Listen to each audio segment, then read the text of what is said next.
ہم ہی اس کی حفاظت کرنے والے ہیں۔ پروردگار عالم اگر چاہتا تو کسی بھی زبان میں کتاب کو نازل کر سکتا تھا، اپنے کلام کو نازل کر سکتا تھا، مگر پروردگار عالم نے تمام زبانوں میں سے پوری دنیا میں جتنی زبانیں بولی جاتی ہیں وہ ایک دو زبانیں نہیں ہیں بلکہ ہزاروں زبانوں میں پروردگار عالم نے اپنے کلام کے لیے، اپنی کتاب کے لیے جس زبان کا انتخاب کیا ہے اسے عربی کہتے ہیں۔ عربی زبان اپنے دامن میں بہت سے خصوصیات دوسری زبانوں کے مقابلے میں سمیٹے ہوئے ہے۔ پروردگار عالم نے اس زبان کا انتخاب کیا ہے کہ یہ تمام زبانوں کے مقابلے میں اسے جو امتیاز حاصل ہوا ہے وہ یہ ہے کہ اللہ نے اپنے کلام کے لیے عربی زبان کا انتخاب کیا ہے، اور عربی زبان یہ وہ زبان ہے کہ صرف اور صرف عربوں کی زبان یہ نہیں رہی بلکہ یہ زبان خدا کی زبان ہو گئی، یہ زبان رسول کی زبان ہو گئی، یہ زبان اہل بیت کی زبان ہو گئی۔ اب یہاں سے سوال یہ کھڑا ہوتا ہے کہ جب ہم ان زبانوں کو سیکھ سکتے ہیں اور ان کا علم حاصل کر سکتے ہیں کہ جن زبانوں کا تعلق صرف زمانے سے ہے، دنیا سے ہے، کوئی زبان ایسی نہیں ہے کہ جو آپ کو آخرت میں فائدہ پہنچا سکے۔ دنیا کی جتنی زبانیں ہیں بھلے پیشے کے لحاظ سے دنیا میں کوئی فائدہ پہنچا دے تو پہنچا دیں، مگر یہ عربی زبان وہ ہے کہ جو آپ کو دنیا میں بھی فائدہ پہنچا سکتی ہے اور آخرت میں بھی فائدہ پہنچا سکتی ہے۔ اس لیے کہ اللہ نے اپنے کلام کے لیے اس زبان کا انتخاب کیا ہے۔ تو جب دنیا میں اگر کسی زبان کا انتخاب کر لے خدا تو اس زبان کا دوسری زبانیں مقابلہ نہ کر سکیں، تو اگر خدا کسی انسان کا انتخاب کر لے تو کیا مخلوق خدا میں کوئی انسان اس انسان کا مقابلہ کر سکتا ہے؟ لہذا پروردگار عالم نے عربی زبان کا جو انتخاب تمام زبانوں کے درمیان میں کیا ہے وہ کیوں کیا ہے؟ اس لیے کہ پیغمبر اسلام عرب کی سرزمین میں پیدا ہوئے تھے، لہذا یہ رسول کی زبان تھی، جو رسول کی زبان تھی اللہ نے اسی زبان کو پسند کیا اپنے کلام کے لیے۔ لہذا دنیا کی جتنی زبانیں ہیں وہ اپنی جگہ کے اوپر ان کی جو بھی افادیت ہے، جو بھی فائدہ ہے اس سے انکار نہیں کیا جا سکتا ہے۔ کوئی علم گائے گا نہیں جاتا ہے، کوئی علم برباد نہیں جاتا ہے۔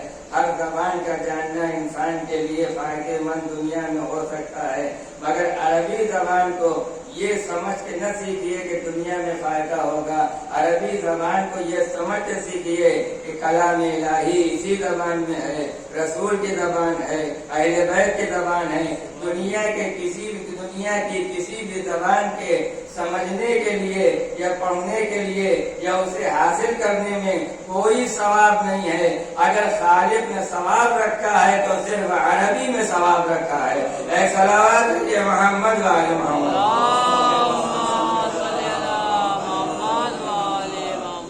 لہذا جس طریقے سے ہم دوسری زبانوں کو سیکھ سکتے ہیں، اکثر و بیشتر یہ کہا جاتا ہے کہ عربی زبان ہماری مادری زبان نہیں ہے، ہم اسے کیسے سیکھیں، ہم کیسے پڑھیں، ہمیں موقع نہیں ملتا ہے۔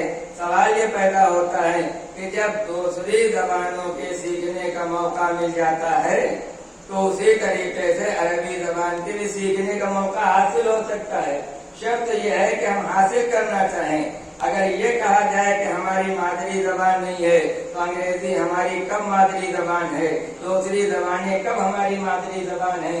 جب دوسری زبانوں کو ہم سمجھ سکتے ہیں اور پڑھ سکتے ہیں اور سیکھ سکتے ہیں تو عربی اگر ہماری مادری زبان نہیں بھی ہے، اگر ہم سیکھنا چاہیں تو سیکھ سکتے ہیں، اور یہ سمجھ کے سیکھیں کہ یہ اللہ کی زبان ہے، یہ رسول کی زبان ہے، یہ اہل بیت کی زبان ہے۔ اے صلوات علی محمد وعلی محمد۔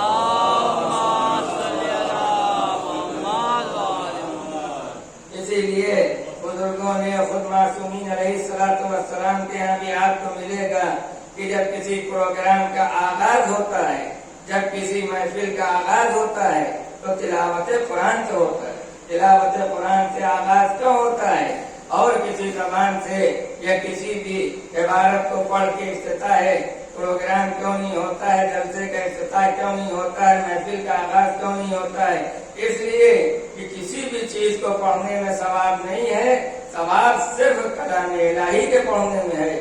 لہذا جب بھی کسی بھی پروگرام کا آغاز و افتتاح ہوتا ہے تو تلاوت قرآن سے آغاز ہوتا ہے۔ تلاوت قرآن سے کیوں آغاز ہوتا ہے؟ اس لیے کہ یہ عربی میں ہے، عربی اللہ کا کلام ہے، رسول کا کلام ہے، اہل بیت کا کلام ہے۔ لہذا سیرت معصومین یہ ہے کہ جب اپنے جلسوں کا آغاز کرو تو تلاوت قرآن سے آغاز کرو۔ تلاوت قرآن سے آغاز کیوں کیا جا رہا ہے؟ یعنی معصومین علیہ السلام نے متوجہ کیا ہے کہ دیکھو ہم ہر جلسے سے پہلے، ہر محفل سے پہلے آغاز کر کے بتائے دے رہے ہیں کہ دیکھو یہی وہ زبان ہے کہ جس کے اوپر تمہارے آغاز کا بھی نثار ہے، انجام کا بھی نثار ہے۔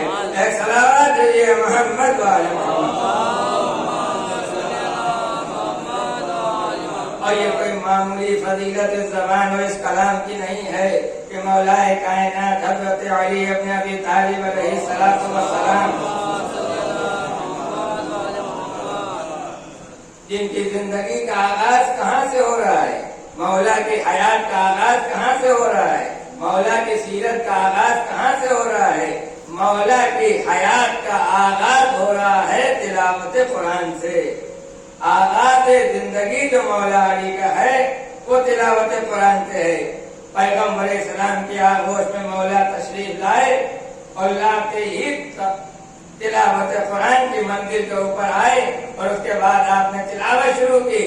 آغوش پیغمبر نے تلاوت قرآن کر کے گویا کہ علی نے بتا دیا یہ میری زندگی کا آغاز تلاوت قرآن سے نہیں ہو رہا ہے، میری زندگی کا افتتاح تلاوت قرآن سے نہیں ہو رہا ہے، بلکہ میری فضیلتوں کا افتتاح جو ہو رہا ہے وہ تلاوت قرآن سے ہو رہا ہے۔ اگر تم دنیا میں فضیلتیں حاصل کرنا چاہتے ہو تو تلاوت قرآن سے غافل نہ ہو جانا۔ جس طریقے سے ہماری فضیلتوں کا آغاز تلاوت سے ہو رہا ہے، اگر تم اپنی زندگی میں اس تلاوت کو اپنا لو گے تو تمہاری بھی فضیلتوں کا آغاز ہو جائے گا۔ ایک صلوات دیجیے محمد وعلی محمد۔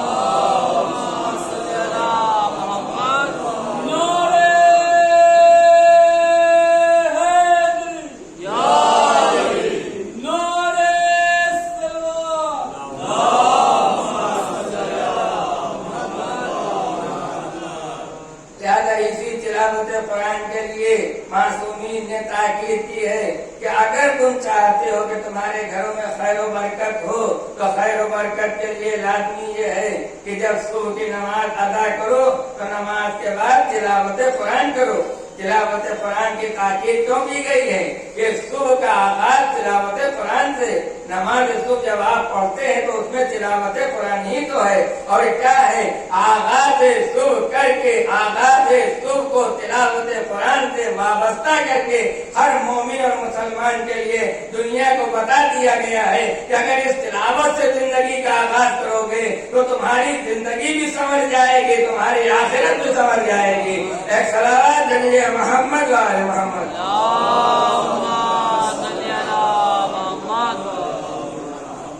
پروردگار عالم نے عربی میں اپنے کلام کا انتخاب کیا ہے، اپنے کلام کے لیے عربی زبان کا انتخاب کیا ہے، اور اس کے بعد پورا قرآن عربی موجود ہے۔ اور خود سورہ یوسف میں پروردگار عالم خود ارشاد فرما رہا ہے کہ ہم نے اس کلام کو، اس قرآن کو عربی زبان میں نازل کیا، لہذا قرآن عربی میں نازل ہوا تھا اور عربی میں آج تک موجود ہے۔ مختلف زبانوں میں اس کے ترجمے تو کیے گئے مگر متن قرآن جو ہے وہ عربی میں ہے۔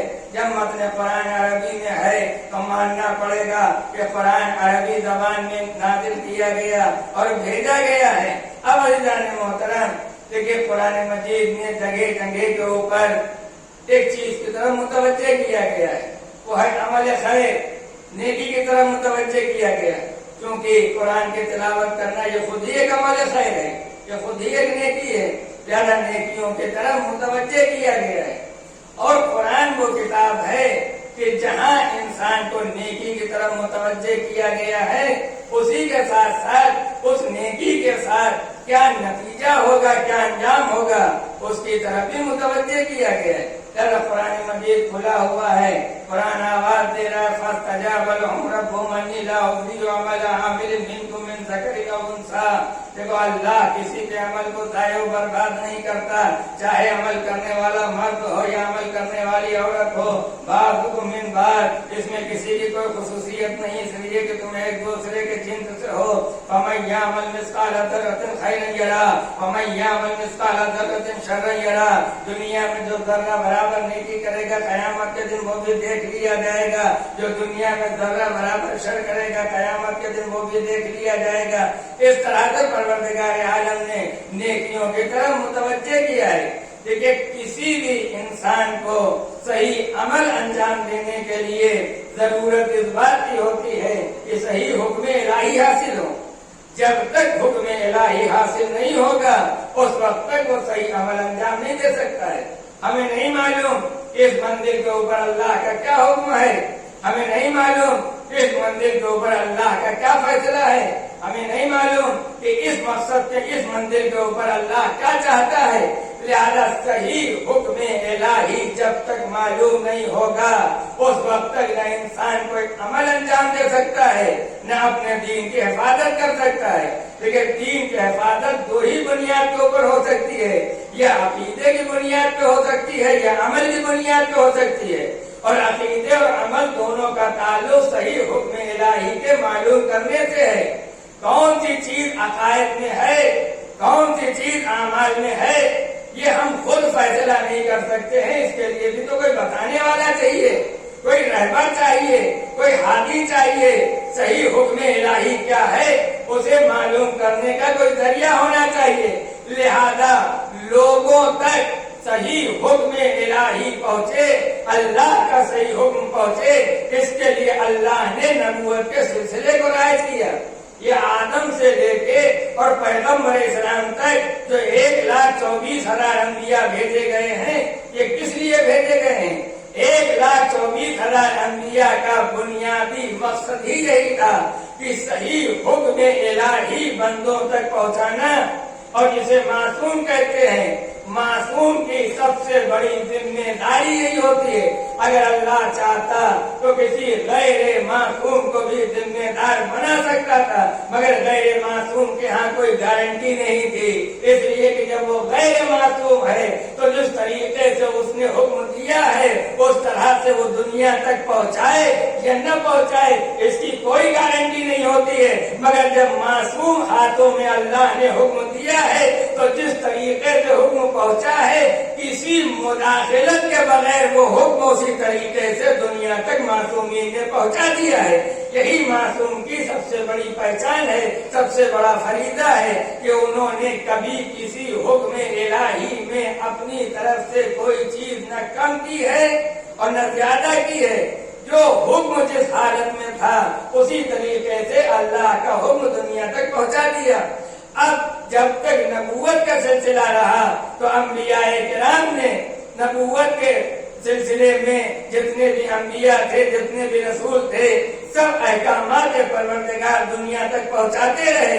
سلسلہ نبوت جب تک رہا تو حکم الہی جو صحیح حکم الہی ہے، کیا حرام ہے، کیا حلال ہے، کیا جائز ہے، کیا ناجائز ہے، کیا مکروہ ہے، کیا مستحب ہے، یہ سب پہنچتا رہا۔ مگر جب سلسلہ نبوت ختم ہو گیا ہے تو سلسلہ نبوت ختم ہونے کے بعد اب یہ مسئلہ اٹھا کہ صحیح حکم الہی کیسے معلوم ہوگا؟ تو اللہ نے حکم دینے کے لیے اور لوگوں تک حکم پہنچانے کے جو ذرائع مقرر کیے ہیں۔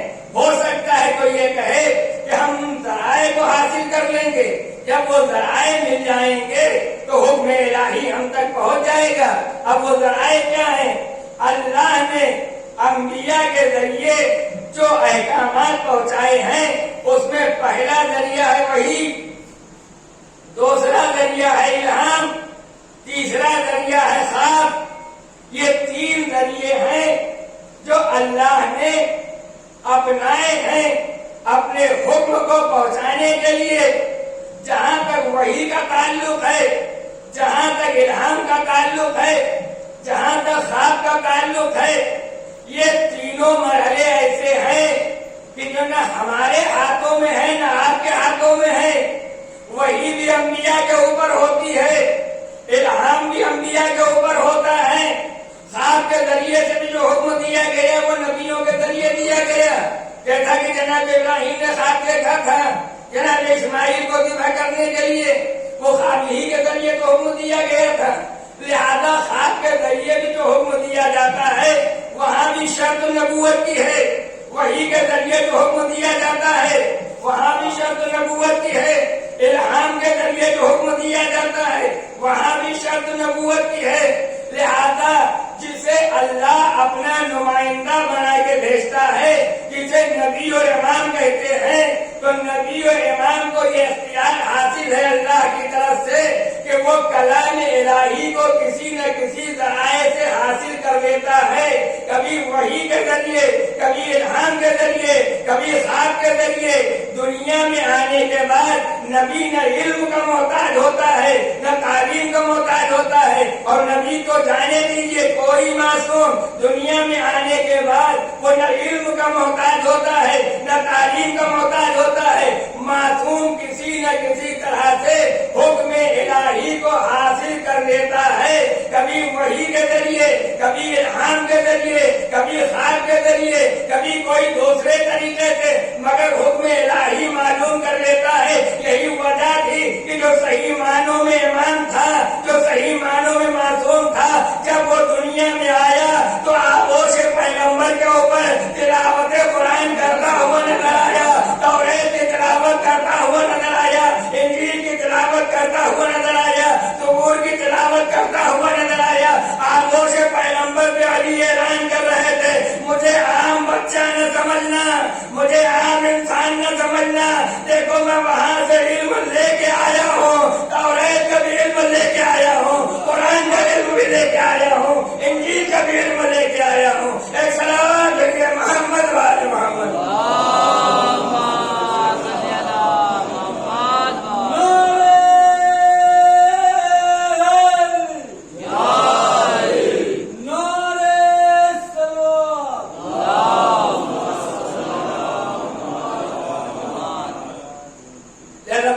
کائنات نے دنیا کو بتا دیا کہ میرا علم مادی علم نہیں ہے، میرا علم کسبی علم نہیں ہے، میرا علم اقتصادی علم نہیں ہے۔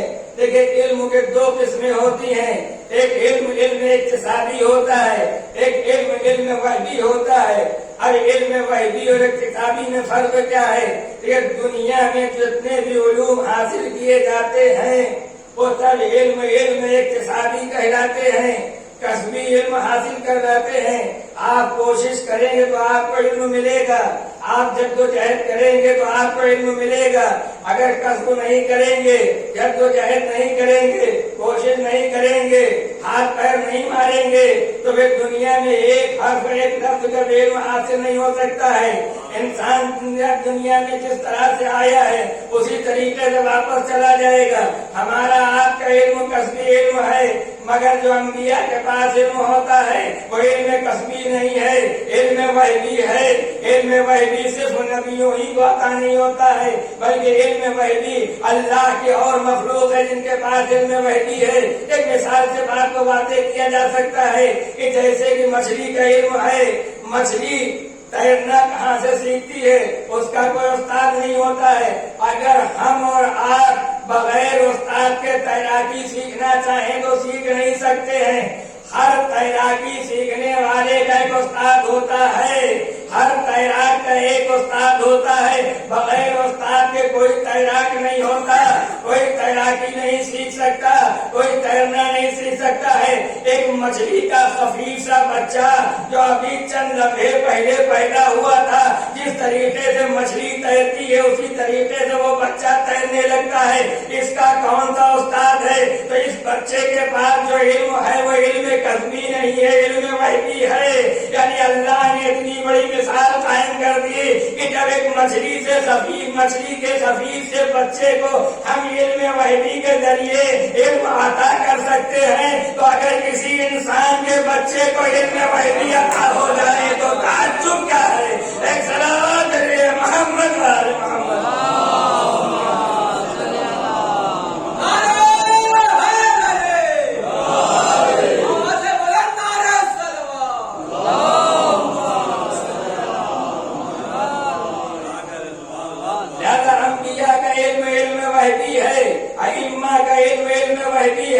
صاحبان عصمت کا علم وحی ہے، معصومین کا علم وحی ہے، یہ علم کسبی نہیں ہے، یعنی معصوم وہاں سے علم لے کے آتا ہے، یہاں علم حاصل کرنے کی ضرورت نہیں ہوتی ہے۔ یہی وجہ تھی کہ مولا علی جب دنیا میں آئے تو آتے ہی اعلان کر دیا کہ میرا علم کسبی نہیں ہے، میرا علم وحی ہے۔ اگر کسبی ہوتا تو جس طریقے سے دنیا میں لوگ علم حاصل کرتے ہیں اس طرح سے میں حاصل کرتا، مگر ولادت کے بعد آغوش پیغمبر پہ تلاوت قرآن کر کے بتا دیا کہ یہ علم کسبی نہیں ہے، یہ علم وحی ہے۔ جس طریقے سے انبیاء کا علم وحی ہوتا ہے اسی طریقے سے مولا علی کا علم وحی ہے۔ ایک صلوات کریے محمد وآل محمد۔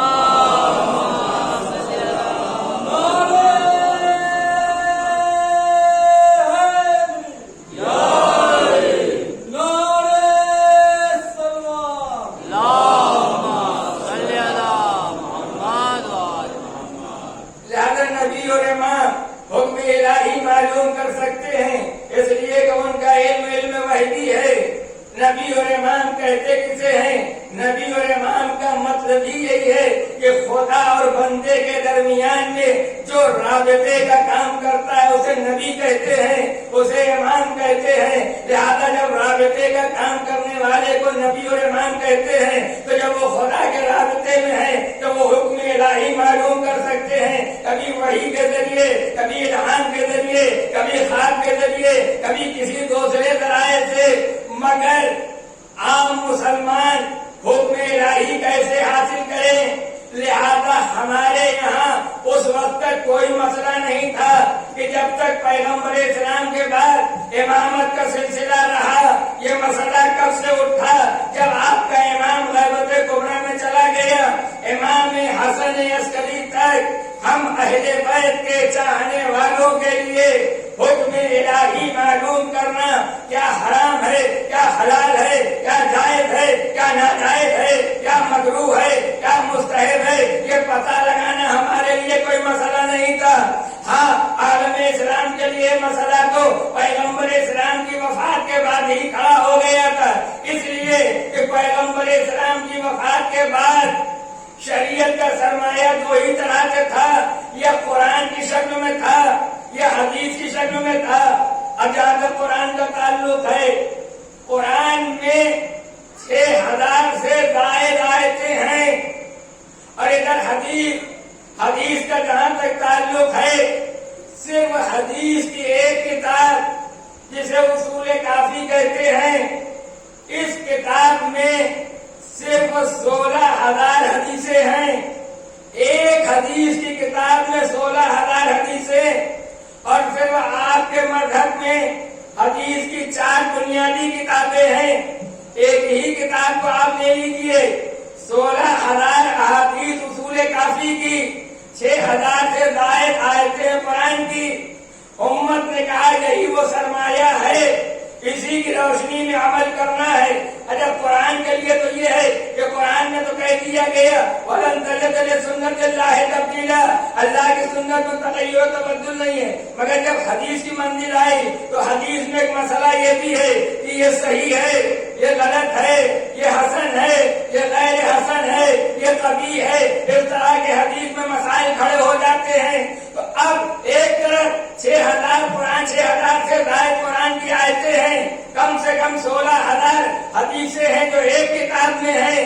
اگر انہی کو مان لیا جائے تو 22000 احکامات میں سے صحیح و غلط کا فیصلہ کرنا ہے، حرام و حلال کا فیصلہ کرنا ہے، جائز و ناجائز کا فیصلہ کرنا ہے، واجب و غیر واجب کا فیصلہ کرنا ہے، اور دوسری شریعت کیا کہہ رہی ہے؟ تم 15 سال کے ہو گئے ہو، تم پر نماز واجب ہے، تم 15 سال کے ہو گئے ہو، تم پر روزہ واجب ہے، تم 15 سال کے ہو گئے ہو، تم پر فرائض عائد ہو گئے ہیں۔ مردوں کو 15 سال دیے گئے، مگر عورتوں کو تو 15 سال بھی نہیں ملے، وہاں تو 9 سال کی عمر میں فرائض عائد کر دیے گئے۔ ذرا سچ بتائیے، کیا کوئی 9 سال کی بچی یا 14 سال کا بچہ 15 سال کی عمر میں قدم رکھنے سے پہلے کوئی 14 سال کا بچہ کیا یہ فیصلہ کر سکتا ہے کہ 22,000 احکامات میں سے کیا واجب ہے، کیا حرام ہے، کیا حلال ہے، کیا جائز ہے، کیا ناجائز ہے؟ شریعت کہہ رہی ہے تم بالغ ہو گئے ہو، تمہارے اوپر فرائض عائد ہو گئے ہیں، تو اب ایک ہی راستہ بچتا ہے، اور وہ راستہ یہ ہے کہ جب تک انسان کسی منزل کے اوپر نہ پہنچے تب تک کوئی عمل نہ کرے، جب تک کسی منزل پہ نہ پہنچے تب تک کوئی عمل نہ کرے۔ کا یہ بھی فارمولہ صحیح نہیں ہے، اس لیے کہ جب 15 سال میں مطالبہ شریعت ہے، جزا کا شریعت ہے، تو اگر 40 سال کی عمر تک بیٹھے رہے، 50 سال کے ہو گئے، کوئی فیصلہ نہ کر سکے، تو کیا پر عملی کی زندگی گزارے، بے عملی کی زندگی گزارے؟ یہ بھی نہیں ہو سکتا ہے۔ تو پھر ماننا پڑے گا کہ جب 15 سال کا کوئی بچہ یا 9 سال کی بچی اپنی سن بلوغ میں قدم رکھنے سے پہلے کسی منزل کے اوپر نہیں پہنچ سکتا ہے، حرام و حلال کا فیصلہ نہیں کر سکتا ہے، تو پھر کوئی ایسی مرکزیت ہونا چاہیے کہ جب ہمارا کوئی بچہ 15 سال کی عمر میں قدم رکھے اور بچی 9 سال کی عمر میں قدم رکھے، تو اس مرکزیت سے عملیے کی صورت میں کتاب آ جائے جس میں بتا دیا جائے یہ حرام ہے، یہ حلال ہے، یہ جائز ہے، یہ ناجائز ہے۔ ارے اسی مرکزیت کا نام تو مرجعیت رکھا گیا ہے۔ صلوات علی محمد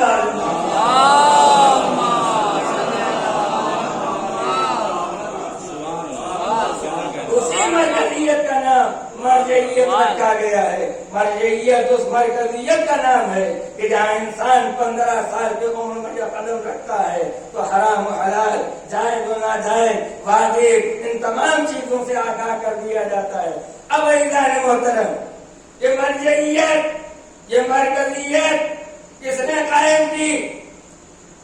جب پیغمبر اسلام کی وفات ہوئی تو وفات پیغمبر کے بعد اصحاب کا طبقہ کھڑا ہوا۔ حالانکہ ہم اہل بیت کے چاہنے والے پیغمبر اسلام کے بعد اصحاب کے طبقے کو بطور رہنما تسلیم ہی نہیں کرتے۔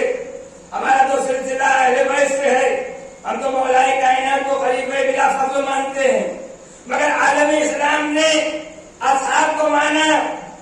اصحاب سے کہا کہ یہ جو بیان کریں گے وہی صحیح حکم الہی ہوگا۔ اس کے بعد اصحاب کا سلسلہ ختم ہو گیا۔ اب کس سے معلوم کرو گے؟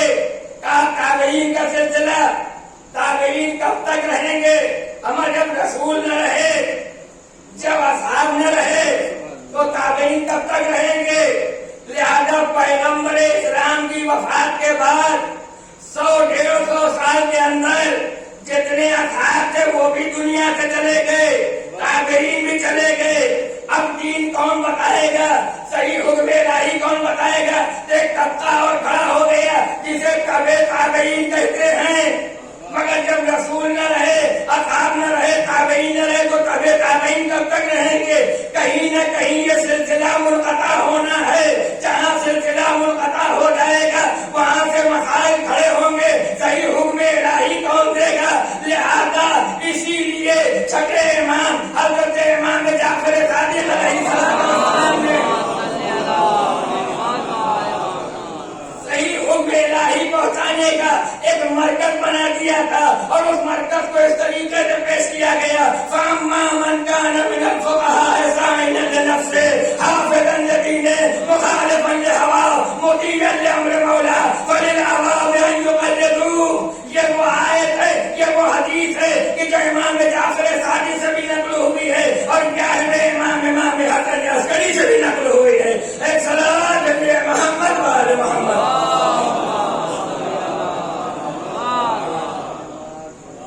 لہذا ائمہ طاہرین نے اس مرکزیت کو قائم کیا ہے، کوئی یہ نہ سمجھے کہ یہ مرکزیت اہل بیت سے ہٹ کے ہے، اہل بیت نے اس مرکزیت کو قائم کیا ہے۔ اس مرکزیت کی ذمہ داری کہاں سے شروع ہوئی ہے؟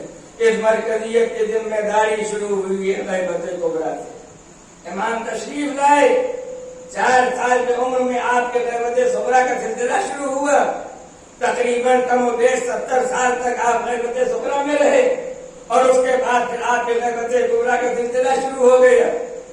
اب غیبت صغریٰ اور غیبت کبریٰ میں فرق کیا تھا؟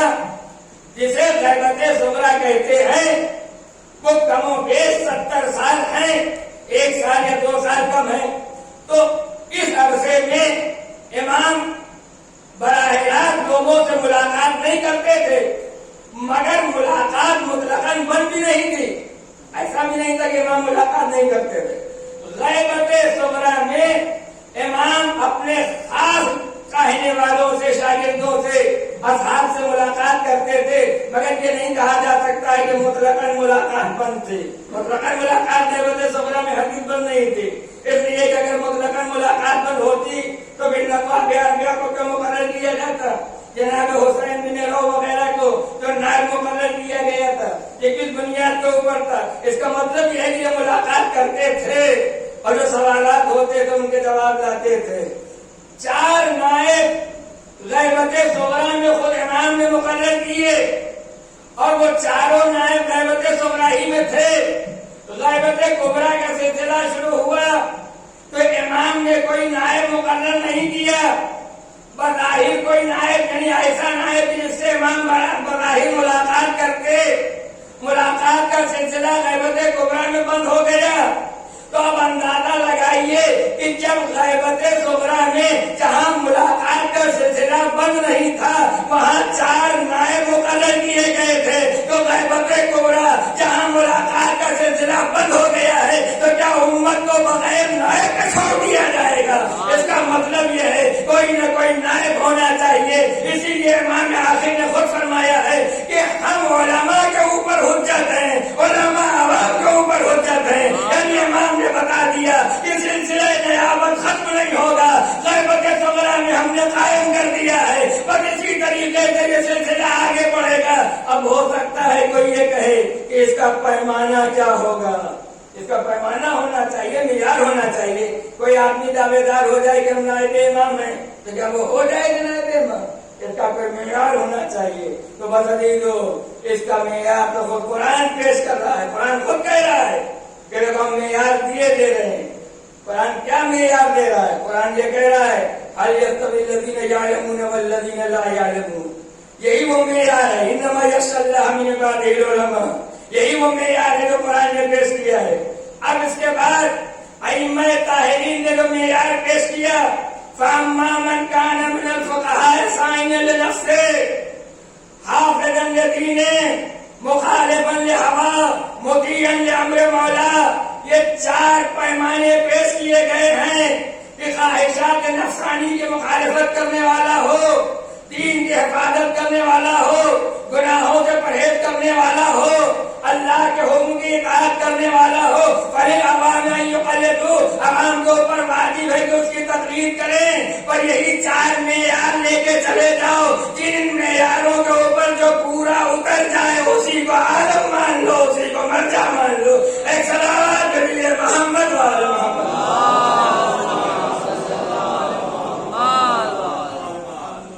علماء کا کرو، غیبت کبریٰ میں محافظ دین ہے، دین کی حفاظت کرنے والا۔ فقہاء کا کرو، دین کی حفاظت کرنے والا۔ اور یاد رکھیے علماء کرام نے، فقہاء نے، مجتہدین نے دین کی حفاظت کے لیے جان کی بازی لگا دی ہے، بڑی بڑی قربانیاں پیش کی ہیں۔ موقع نہیں ہے کہ علماء کے حالات اور فقہاء کی زندگی کے اوپر روشنی ڈالی جائے۔ ہاں ابھی تو اسی گروہ فقہاء کو امتیاز دینے کے لیے، پہچانوانے کے لیے جب امام حسین علیہ السلام نے محضر شہادت کو مرتب کیا تھا تو اس میں ایک نام ایسا رکھا گیا تھا کہ جس کے لیے امام خود کہہ رہے تھے رجل فقیہ، اے مرد فقیہ۔ سوال یہ پیدا ہوتا ہے کہ بریر حمدانی کو بلایا گیا سید القرآن کی حیثیت سے، حبیب ابن مظاہر کو بلایا گیا ہے تو رجل فقیہ کی حیثیت سے۔ ایک فقیر کو فہرست شہدائے کربلا میں کیوں شامل کیا گیا؟ نمائندگی دی گئی ہے کہ کربلا کے شہداء میں حبیب کو نہیں داخل کیا گیا تھا، بلکہ فقہا کے صف کو نمائندگی دی گئی ہے اور دنیا کو بتایا گیا ہے کہ یہی فقہا ہوں گے جب سلسلہ امامت ختم ہو جائے گا اور آخری امام پردہ غیب میں چلا جائے گا تو یہی فقہا ہوں گے جو اپنے کاندھوں کے اوپر ذمہ داری اٹھائیں گے۔ لہذا محضر شہادت میں فہرست شہادت میں حبیب ابن مظاہر کا نام شامل کیا گیا ایک فقیر کی حیثیت سے۔ جناب حبیب ابن مظاہر جو بچپن کے دوست امام حسین علیہ السلام، جناب حبیب کے بڑے فضائل ہیں، بڑے مناقب ہیں، بس ایک فضیلت کا گوشہ اور بات تمام ہو جائے گی۔ دنیا کے جتنے مجتہدین ہیں، دنیا کے جتنے فقہا ہیں، غیبت کبریٰ جب سے شروع ہوئی ہے تب سے اور آج تک جتنے فقہا دنیا میں پیدا ہوئے ہیں مذہب اہل بیت کے اور مذہب اہل بیت کے علاوہ جتنے مجتہدین ہیں اسلام کے، کسی بھی اسلام کے مجتہد کو وہ شرف حاصل ہی نہیں ہوا، کسی بھی فقیہ کو وہ شرف حاصل ہی نہیں ہوا جو جناب حبیب ابن مظاہر کو حاصل ہے۔ اب وہ شرف کیا ہے کہ دنیا میں چاہے جتنا بڑا کوئی فقیہ ہو، مجتہد ہو، عالم ہو، مرجع عالی قدر ہو، کچھ بھی ہو، مگر کسی بھی دنیا کے فقیہ کے پاس اگر سند ہوگی، فقیہ ہونے کی سند ہوگی، مجتہد ہونے کی سند ہوگی، تو کسی استاد کی ہوئی سند ہوگی، کسی مدرسے کی سند ہوگی، کسی جامعہ کی سند ہوگی، کسی دنیا کے مرکز کی سند ہوگی۔ یہ دنیا کا واحد فقیہ ہے جسے حبیب ابن مظاہر کہتے ہیں کہ ان کے پاس فقیہ ہونے کی سند اور امام معصوم نے عطا کی ہے۔ دنیا کے فقہا کے پاس زبانی سند نہ ملے گی، مگر حبیب اس فقیہ کا نام ہے کہ زبانی تو جانے دیجیے، تحریری سند موجود تھے۔ امام معصوم نے خود لکھا تھا، اے رجل فقیہ حبیب ابن مظاہر، تمہارا امام نرد آدم میں گھرا ہوا ہے، آؤ ہماری نصرت و مدد کے لیے۔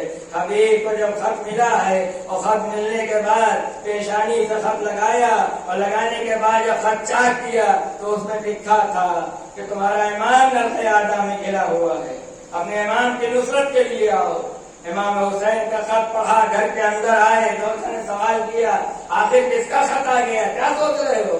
کہا فرزند رسول حسین ابن علی کا خط ہے۔ کیا کہہ رہے ہیں؟ کہا نرغے آدھا میں گرے ہوئے ہیں، زمین کربلا کے اوپر ظالموں نے گھیر لیا ہے، فوج یزیدیوں نے گھیر لیا ہے، مدد کے لیے آواز دی ہے، مدد کے لیے بلایا ہے۔ کہا کیا ارادہ ہے، نواز رسول کی مدد کرو گے یا نہیں؟ کہا میں یہ سوچ رہا ہوں کہ 2 شہزادوں کی جنگ ہے، اس میں پڑھ کے کیا کروں؟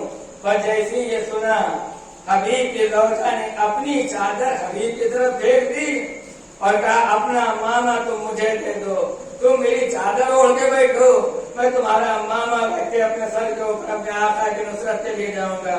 حبیب نے زوجہ کو تسلی و دلاسا دیا، کہا میرے ہوتے ہوئے کہیں میری مجال کے نواز رسول نصرت کے لیے بلایا، میں نصرت کے لیے نہیں جاؤں، میں صرف تمہاری آزمائش امتحان کے لیے کہہ رہا تھا، میں ابھی جاؤں گا اس لیے کہ میرے بچپن کے دوست حسین ابن علی نے نصرت کے لیے بلایا ہے۔ اب اس کے بعد جناب حبیب ابن مظاہر جو کہ کوفہ ہی کے رہنے والے تھے، زیادہ بچتے بچاتے ہوئے کسی طریقے سے اپنے غلام سے کہا کہ میرا گھوڑا پہلے لے کے چلو، فلاں جنگل میں پہنچ جانا، میرا انتظار کرنا، میں پیچھے پیچھے آ رہا ہوں۔ غلام گھوڑا لے کے چلا گیا، اس جنگل کے جس کی نشاندہی کی تھی وہاں تک غلام پہنچ گیا۔ حبیب پیچھے بچتے بچاتے ہوئے ظالموں کے نگاہوں سے، دشمنوں کے نگاہوں سے بچتے ہوئے اس منزل تک پہنچے۔ حبیب کو پہنچنے میں کچھ دیر ہو گئی تھی، یکایک غلام نے کیا دیکھا کہ راہوار دار و قطار رو رہا ہے، حبیب کا گھوڑا دار و قطار رو رہا ہے۔ اس کو یہ محسوس ہوا کہ شاید یہ پیاسا ہے، اسے پانی پلا دیا جائے۔ ایک برتن میں، ایک تشت میں غلام پانی لے کے آیا، راہوار کے پانی کی طرف منہ نہیں کیا، دار و قطار رو رہا تھا۔ ایک مرتبہ غلام نے ہاتھوں کو جوڑ کے کہا میرے مولا، میرے مالک، میرے آقا کے راہوار، مجھے معلوم ہے کہ تو کیوں رو رہا ہے، اس لیے رو رہا ہے کہ نواز رسول نرغے آدم میں گھرا ہوا ہے، نصرت کے لیے بلایا ہے، ابھی میرا مالک آ نہیں پایا ہے، اس لیے تو رو رہا ہے۔ دیکھ اگر میرا مالک نہیں بھی آئے گا، میرا آقا نہیں بھی آئے گا، تو میں تیری پشت پہ سوار ہو کے نواز رسول کی نصرت کے لیے جاؤں گا. اشفقکم اللہ، خدا آپ کو کسی کم من رلائے سے کمی اہل بیت میں. جناب حبیب ابن مظاہر اتنے میں جنگل میں پہنچ گئے، دیکھا کہ راہوار بھی رو رہا ہے، غلام بھی رو رہا ہے. کربلا کا رخ کر کے آواز دی، میرے مولا، میرے سید، میرے سردار، اگر آپ کے اوپر کون سی ایسی مصیبت آئی ہے کہ جانور تک آپ کی مصیبت کے اوپر گریا کر رہے ہیں، غلام بھی نصرت کرنے کے لیے تیار ہیں. اور اس کے بعد پھر حبیب پشت فرس پہ سوار ہوئے، حبیب روانہ ہوئے اس جنگل سے. ادھر امام حسین علیہ السلام نے عباس سے کہا کہ دیکھو کوفے کی طرف سے اگر گرد دوڑنے لگے تو مجھے بتا دینا. عباس و علی اکبر دیکھ رہے تھے، حسین کو حبیب کا انتظار تھا. امام کو معلوم ہے کہ حبیب آ رہے ہیں، لہذا عباس و علی اکبر کوفے کی طرف دیکھ رہے تھے. یکایک کوفے کی طرف سے گرد دوڑتی ہوئی دیکھی. عباس نے آگے امام سے کہا، مولا کوئی سوار کوفے کی طرف سے آ رہا ہے. کہا عباس کوئی اور نہیں، میرے بچپن کا دوست حبیب آ رہا ہے.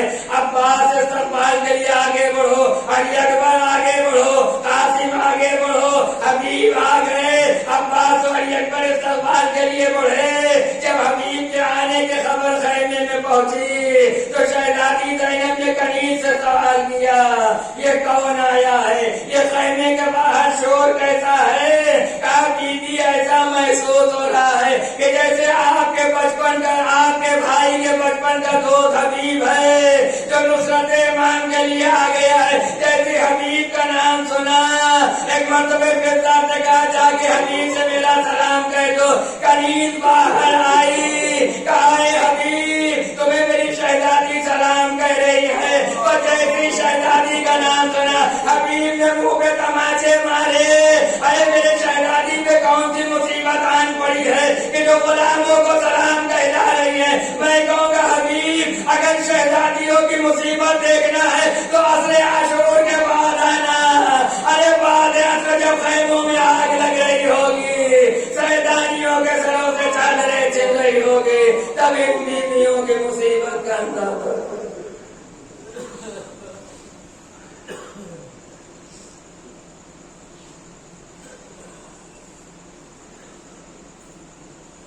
اور میرا ہماری سب عبادت قبول فرمائے. آنے والے دنیا میں جہاں بھی اہل بیت کے چاہنے والے جان مال عزت آبرو کے حفاظت فرمائے. آنے والے